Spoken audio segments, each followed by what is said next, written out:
dobrodošli v rubriki Vis-a-vis, z menoj nocoj, neponovljiva, neprekopirljiva, edinstvena, ena in edina Nejša. Dobrodošla. Živijo. A sem lepo rekel. Tebe si predstavljam, ti si artistka s svojim glasom, number one, za moje pojme, in da imaš na sebi tisti napis, ki smo ga včasih na notnih partiturah videli, fotokopiran streng verboten. Veš, kaj je printer prečrtan. Uncopy-pastable. Uncopy-pastable. Dobrodošla v naši rubriki. Hvala za povabilo, končno se srečamo. Ja, mi smo z istih vod, bi lahko temu rekla. Mi smo iz glasbenih vod. In v vseh teh letih smo se videli po moje dvakrat. Življenje nam je popolnoma raztrgano, nikoli nisva sodelovala, ampak izhajava pa tako rekoč z iste mlake. Ja, na isti pianino sva klofala, ko sva vežbala na Gerbičevi. Na Gerbičevi. A ti si tudi na Gerbičevi? Sem bila v študentu, pa sem odločbo prodala svojemu bratu. Pa sem se en cajt švercala. Okay. Ampak ja, sem tja hodila vežbat, pa srednja glasbena pol faks, ne. Tako da je bilo skozi vse nekako v znamenju črno-belih tipk pa enotnega črtovja. Ja. Kot kompozicija, tudi kot klavir, vse me je potegnilo. Predvsem je pa pol kot nek kontrast temu, da se skozi učim neko knjižnico in predelavam nekaj, kar je že bilo. Ja. Me je potegnila ta moja avtorska nit. Ker ta moderna muzika, ki sem bila zelo obsuta z njo in z nekimi krstnimi izvedbami, res butaste glasbe, to me ni potegnilo. Ja, ne, to mi je bilo pa svetovna muka. In ti povem, da to dajo najrajši komponistom, pianistom, ker mi to kao za šalo izvedemo. Ej, Jure, jaz sem tolkla po klavirju, kovance not metala, ga brcala, ne vem, kva vse delala, a tam oni od spod niso ločili, kjer komad je njihov, kjer pa od prijatelja. Tako da, pri teh modernjakih se je meni ful ustavilo, veš, drugače pa z velikim spoštovanjem do vsega, kar ti šola da, mislim, da je to nekaj najbolj nujenega, kar si mora človek iti, ko se hoče profesionalno nečesa lotiti, ker znanje je hrbtenica. Vsi lahko rečejo, mater ima čuden glas, ampak nobene ne more reči, da ne znaš. Ne, nikakor ne, ker me se pri isti stvari ustavili, kompozicijsko gledano, ne. In sem se spraševal eno stvar, kje je tista točka, da ti ljudje rečejo potem, če še vedno govoriva o eksperimentalni, klasični glasbi, ne, da pa ti rečeš, tole ti bomo pa še igrali, ne, tole je pa že preveč harmonično in melodično, tega pa ti ne bomo. Jaz tega nisem mogel nikoli razjasniti, ker ko sem prišel v Salzburg, je moj profesor za kompozicijo takrat rekel, ker sem mu pa nesel neko simfonijo in ta simfonija je bila napisana v klasičnem slogu. In je rekel, in je umaknil in mi je naštel, kaj moram iti v knjižnico iskati pa preštudirati. Pa je bil Webern, pa je bil John Cage, pa je bil Stockhausen, pa je bil ne vem kaj. In sem rekel, to se pa ne bomo razumeli. In potem nisem znal nikoli določiti, kaj je pa bilo tisto, da bi dal od sebe, da me pa ne bi bilo sram v luči teh modernih. Zakaj misliš, da je to tako? A veš, če mene vprašaš, kadar namerno preveč postane podobno naključnemu, lahko govorimo o tem paradoksu, ko se mu reče, a je to sploh umetnost, a ima to tisti wow efekt, ker mogoče rata tudi moteče. Mene so enkrat poklicali eni znanstveniki, ki so naredili instrument hidrogizma. Kaj pa to je? To je sklop nekih cevi in kapljanj vode. Torej, inštrument, ki dela na pretoku vode, na vseh možnih zvokih, ki jih voda da. Curljanje, kapljanje, padenje iz visokega, nizkega in oni to hitrost in to višino kontrolirajo. In so hoteli narediti pač simfonijo za hidrogizmo in orkester, fiziki. In jaz tam v uni moderni galeriji sedim, pa me sem scat navija cel cajt. A veš, ono, ko smo pretakali si lončke z vodo zraven ušesa. In sem rekla, pa stari, to je svetska budalaština, pa zdaj bom jaz tole noterala za 10 ljudi, kdaj kdo kjer se odpre, pa kjer ventil spusti. Pa te se sretno. Razen, če mogoče Ministrstvo za kulturo da bajen denar, ki vidi v tem res en dosežek znanstveno-umetniški, potem ja, ne, pa če ima to še mogoče kak terapevtski učinek na oddelku za urologijo, ne, tudi bi se lahko pogovarjali. Čeprav to, kar si rekla... Ti povem nekaj, da ta glasba, kot absolutna glasba, za moje pojme, je prešvoh. Če dava mi dva zraven enega Tom in Jerryja, položiva eno sliko, položiva en film, pretegne en film in osmisliva tiste neke naključne kolobocije zvokov, potem ima to neki imenovalec, pa se nekam usede, nekako se ozemlji in poslušalca, gledalca lahko malo bolj prepričaš, da to pa ima smisla. To je druga Mene stvar. je tudi filmska glasba potegnila, ker jaz, če čutim določena čustva, naprimer neko tesnobo ob teh kapljanjih, pa super. Pač vse glasba, umetnost je zato, da nam proži čustva. Vse ne rabi biti samo veselje, pa smeh, pa vse to, a ne? Ja. Da se počutiš živega in da na koncu rečeš wow, ker brez tega vava, brez čudenja ni umetnosti. In se meni zdi preveč, tako kot sem začela, da je namerno preveč podobno na ključnemu. Ker če bi dala midva ta sestav gor, pa jim rekla 10 minut, svinjajte po inštrumentih, šarte, malo se gledajte, kdaj je kdo ven, noter, malo si sami dirigirajte, pa bi pol midva to izpisala, Ja. pa bi to spet prodala kot nek kart, lej, ne vem. Tukaj Ne imamo vem, iste tudi poglede. mene so tle zgubili. Iste poglede. In sem bila zasuta s krstnimi izvedbami in sem rekla, pejte se srati in sem začela pač svoj ta popič style pisati, mogoče malo bolj filmski. In sem tudi vesela, da se ta muzika moja izvajala kar širom sveta, no. Ta, Okej. komponirana. Kaj pa je bil tisti moment, ko si rekla, jaz bom šla pa po svoje dosti teh krstnih izvedb? Ko sem dobila na mizo pogodbo z Nico Records, Okay. jaz sem hotela tudi pobegati na Royal College of Arts, zanimala me je ekspanzija svojega talenta, svojih dispozicij, sposobnosti in sem gotovila, da v Sloveniji je zelo, zelo minorna produkcija.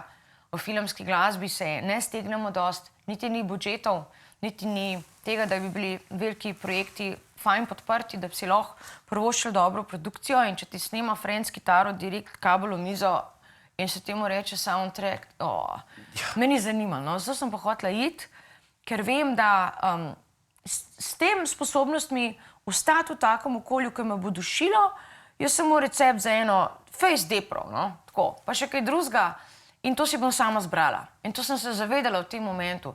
Ampak jaz sem takrat aktivno snemala v studiu Tivoli za razne bende, od rock'n'rolla do progresije, do klasike, do vsega pisala, za štrajhe zraven, za brase, back vokale, klaviature, vse. Ja. In sem takrat producentu Radičeviču, s katerim sem že takrat sodelovala, ker sem bila tam 18, pa to, pokazala enkrat pol svoj demo in on je rekel, mater, jaz bi pa to delal. In kar nekaj, so se žile karte, čez par let seveda. In sem se lotila svojega projekta in to predvsem zaradi tega, ker se mi je toliko avtorske muzike nabral, pa za kogarkoli sem delala, mi ni bilo to, ko so to peli, ko so to izvajali, mi ni bilo zadosti in se je rekla, očitno vesolje hoče, da samo obujem te škorne in grem na zob. Okay. Tako.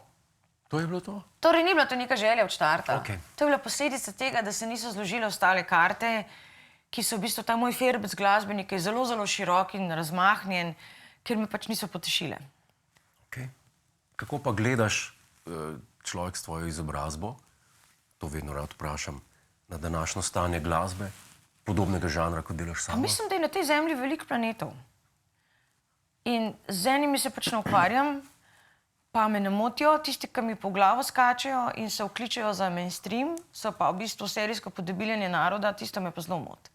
Ker naenkrat je v zadnjih letih v mainstreamu pop, v nekaj resnega, kar bi mogli imeti kvalitetne tekste, kar je bilo včasih domena akademikov, če pogledamo čase slovenske popevke, je ratel toliko enega pofla, da ti moram reči, da me srce boli, da resni mediji dajo to v mainstreamu dajo in to promovirajo, ker se mi zdi, da vse mora biti za vse. Tudi fast mora biti, pa slow food mora biti, vsega mora biti za vse, to je reska hrana ali pa pijača, vse, to je konzumacija entertainmenta. Ampak je ta slot za resne artiste, ki znajo igrati, znajo pet, pa še v tej poplavi avtomatizacije in umetne inteligence, je res rad premehen. Zato pa mislim, veš kaj verjamem, verjamem v kontratrend, da bodo ljudje čedalje bolj cenili nekoga, ki zna igrati, ki zna pet, ki zna povedati, ki nekaj zna in ki vejo, da na njih vpliva s tem, kako živi, s tem, kako sporoča. Jaz mislim, da se bojo karte obrnile, da bojo živi koncerti še bolj cenjeni. Misliš? Jaz ustrajam, pa videla, če bom prav. Ker dirigent Nikolaus Harnoncourt, ki je bil strokovnjak za stare izvedbe, in je rad, sploh proti koncu življenja, ki se je res poglabljal v te dela Händla in tako naprej in tako dalje, in je ljudem povedal concert govor, se pravi ljudem, ki obiskujejo koncerte, to so direktorji razni in te pač ljudje, ki ne spadajo v koncertverein, v muzikverein in je rekel, da je bilo včasih tako, da če je narod prepoznal nekaj kot, ne vem, eno fugo hudo ali pa eno gradacijo in pa eno modulacijo, da so začeli vmes ploskati. Je rekel, veste, takrat so se ljudje zelo spoznali na glasbo. In zdaj, kar vidimo, je to, da gre graf dol spoznavanja ljudi na glasbo. Ker če ne, takšne stvari ne bi preživele, jaz pravim. Zato sem bolj pesimističen. Vsi rečem, da bojo. Samo smo tako zbombardirani z njih. A veš, mogoče naš pogled na klasično glasbo je kje malo izrojen. Tudi, veš, Handli, pa te so pisali muziko za žure. O tem To so bili plesi. Absolutno. To so bili rifi, huki. To so bili hiti tistega časa. In kaj je preživel? Hiti so preživeli. To je the best of, kar mi poslušamo. To je res. Posledično, no, Handel nima samo hite, ne, ampak zahvaljujoč enem hitu poznamo zdaj vse. No, tako se hočem ti reči, da je dosti komponistov pisali na ponaročilo, ne vem, za nedeljske maše, za neke prireditve, neke obrede, ker pač niso imeli DJ-ja, ne, ali pa da bi šli poklikati. Imamo Mašo, Lockhan, pridemo. Playlisto. Ampak se dejansko... Maše z tistih časov, vse to je danes zveni kot, ne veš, a je Logeva opera, a ne? Mozartove maše zvenijo kot opere. No, sem pogledaj ta pop forma, veš, kaj je pop? Zame je pop 3 do 4 minuten komad, iz kitice in refrenov. To me zanima, kaj je zate pop? Zame je pop forma. Ok. Je ukleščenost forme, ki paše v radijsko shemo. Ok. Zdaj lahko imamo nažgane kitare ali pa synthesizerje, doesn't really matter. Meni se zdi, da je to še vse znotraj domene forme, ki ima kitico, refren, mogoče briče eno modulacijo in se izpoje. Mogoče celo solo, če ti ga ne odrežejo stran uredniki. Tako da je domena znotraj ene škatlice funkcionirati. Spomnim se, ko je bilo s Queenie, ko so naredili Bohemian Rhapsody. Ja. Kako sem imel debato tam na svoji založbi. Mi tega ne bomo ven dali, ste nori. Ja. In vztrajanje pri tej drugačnosti, se meni zdi, da so tista radikalna jajca, ki lahko imajo posledice in utrejo novo pot novim upom, novim umetnikom, da se tudi oni upajo, ko vidijo, da je nek velikan na tem ustraju, ampak zato, kaj je lahko, kaj je že bil tam, da si lahko to prvošč. Od štarta se iti tako kompleksno zadevo, ta kart je pa zelo riskantno. Pa po moje ne more obroditi se na dolgo. Premalo je te pravih ušes. Ne, da jih ne more, samo se mi zdi, da zelo, zelo hiter, če prečeševa, rečemo, samo trg znotraj naših meja, jih je premalo. Ja. Premalo, da bi napolnil vse tiste osnovne dvorane, oziroma moraš imeti res support, ampak so že prej prišla do te debate, kako unita resni mediji, koliko časa financ zdaj prav tem namenjajo, temu jagodnemu izboru. Ja. Mislim, da imamo Slovenija ima, poglej, koliko imamo vrhunske športnike, znanstvenike, kakve umetnike imamo, koliko ljudi, mi smo rekorderji v številu zborov, v številu plehmusk na prebivalca, v številu shopping centrov, ne vem o čem se, to pa tudi zaradi tega, ker imamo toliko občin.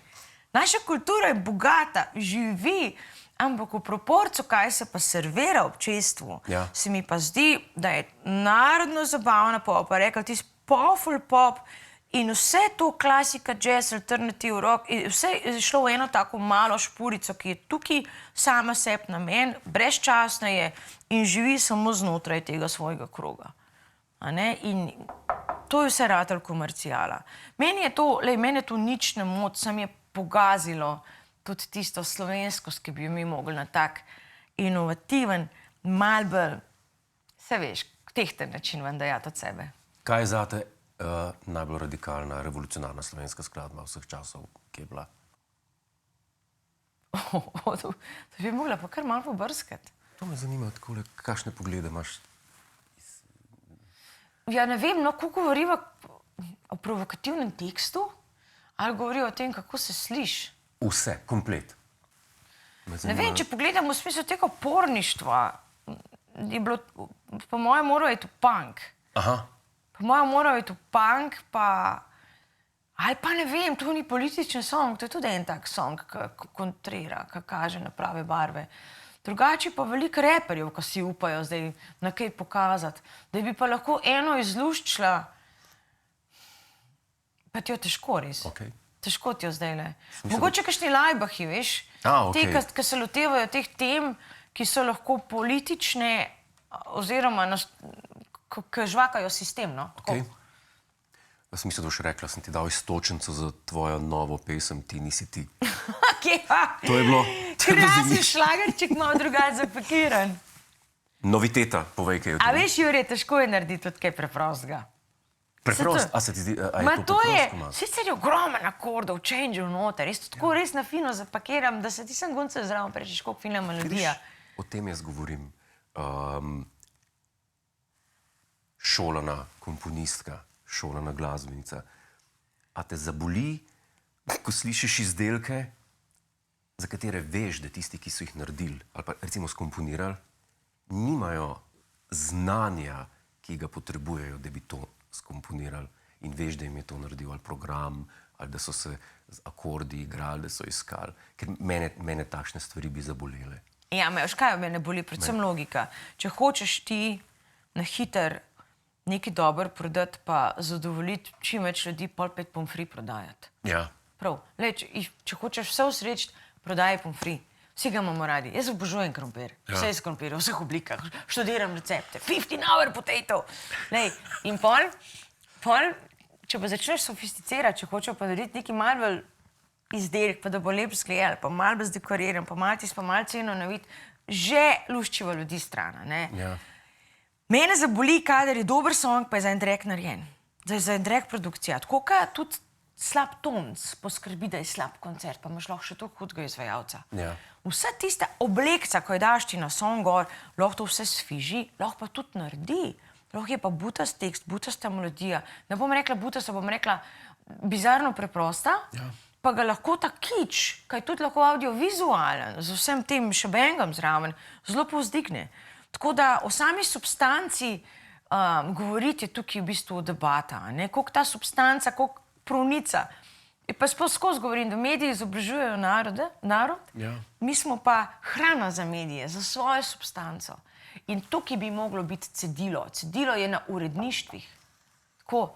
In se mi zdi, da ljudje imajo proste roke, da delajo karčijo, lansirajo karčijo, se vključujejo za producente, glasbenike, avtorje in pevce, ampak tisto sito, skozi katerega pa mora iti, pa da se reče, to je dobro narejen, to pa ni. Fanti, niste se potrudili, doma ste posneli za en drag vse te kitare pa pobne. Mi tega ne bomo predvajali, ker naš medij ima višji higienski minimum. Dajte to reči komu.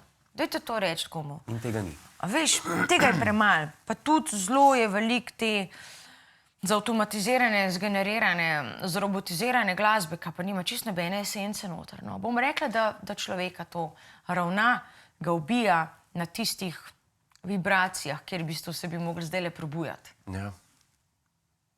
Se zelo strinjam s teboj in sem hkrati žalosten, ker ni več tega akademskega momenta tudi v pop glasbi. Ti si rekla, da ta nov komad, da kakšne harmonije so, da so... Je taki, ki mogoče malo tu, malo tam. Velikih je skupek enih progresije, ki niso mogoče zdaj tako očitne, če poslušaš samo melodijo. Načeloma vse, kar akceptiraš primarno pri songu, je beat, bas pa vokal. In seveda ostali zalojoči noter z inštrumenti. Ampak tisto, jaz mislim, ko gledam neki Alma Potencial, moram najti hook. Nekaj, kar si potem pojem, kad ta komad poslušam. Nekaj, kar nesem domov, kar mi gre v podzavest, kar se mi rola kot nek leitmotiv. Ja. In tukaj je že, rečemo, ta zapeljiv ritem valčka, ki je pa narejen malo drugač. Nisem šla direkt z bandom se usedeti, pa metalce vzeti, pa feelingirati, ampak smo ga mogoče malo na ta retro soul moment naredili. Violince iz 70-ih, orang beat, ki je v bistvu R&B-ovski in še seveda old school šlagerski vokal čez. Vrhunsko. Ja, kaj pa češ? Malo se je to treba reciklirati pa renovirati na nek način, ko si rečeš, da ne bo to sam še en mojih valčkov, a ne? Se popolno strinjam. V letu 2026, se pravi naslednje leto, praznuješ 20 let. Kako se počutiš po 20 let karijere? Boljš. Boljš? Pa tako je nekako strezneno, no. Ok. Vem, kakva je moja ekspanzija, vem, kje sem, vem, s kom delam, vem, da najboljše šele pride, Ok. da je bilo to kaljenje, da je bilo to iskanje sebe, da je bilo to postavljanje identitete, postavljanje hrbtenice, tudi marsikdo bo odletel, marsikdo bo nov prišel. Jaz mislim, da je letošnjo leto bilo tudi eno tako, ko smo vsi dost pucali, si dajali karte na mize, si metalke v friz, naslednje leto bo počas akcije. Tako da ta koncert je tukaj z namenom, da obeležim 20-letnico svoje solo kariere. Kdaj je to? Pa 20 let od prvega nastopa v Križankah. To je 26. junij 2026. Ok, kaj nas čaka pa marca? Marca nas pa čaka en čudovit rockerski projekt, en dan žena malo drugače. Ok. 7. marec, projekt She Rocks, 13 čudovitih vokalistk, tudi jaz bom zraven, simfonični orkester bo zraven in band pod vodstvom Roka Goloba in to bo pokal. Tako da vsi dragi možje svoje žene pripeljte, ne glih v dolgi žametni obleki z vrtenco, dajte liter gor. A rabite kakšen falzet? Malo si natoperite rokesca, pridite, ker bo pokal, ker bomo dali vse od sebe in to bo res nabit z energijo, pa še v Odiseji bo, kar je dost frišno prizorišče, Ja. res ponuja dober multimedijski šov in mi se bomo potrudili, da bo to res privlačno. Led zaslon in to. Ja, blinkal bo. To se pravi 7. marca Tako. v Odiseji 2026. Karte so na prodaj verjetno na strani. Tako. Odiseje. Najlepša hvala, da si bila naša gostja. Hvala tebi Sva za na televiziji. povabilo. Jaz bi se pogovarjal še dalje. Joj, ampak se res. To je televizija. Lahko narediva best of special, pa narediva zdaj še ta pravi intervju 6 ur. Tako, mi bomo naredila svoj podcast. Pa je. Tako, in bova pogovarjala o C-duru pa Fismolu. Najlepša hvala. Hvala Še enkrat. tebi. In se vidimo naslednje leto, pa čestitke ob 20 let. Hej, preden greš, klikni tukaj in se naroči na naš YouTube kanal, imamo pa tudi TikTok, Instagram in Facebook, tako da le urno.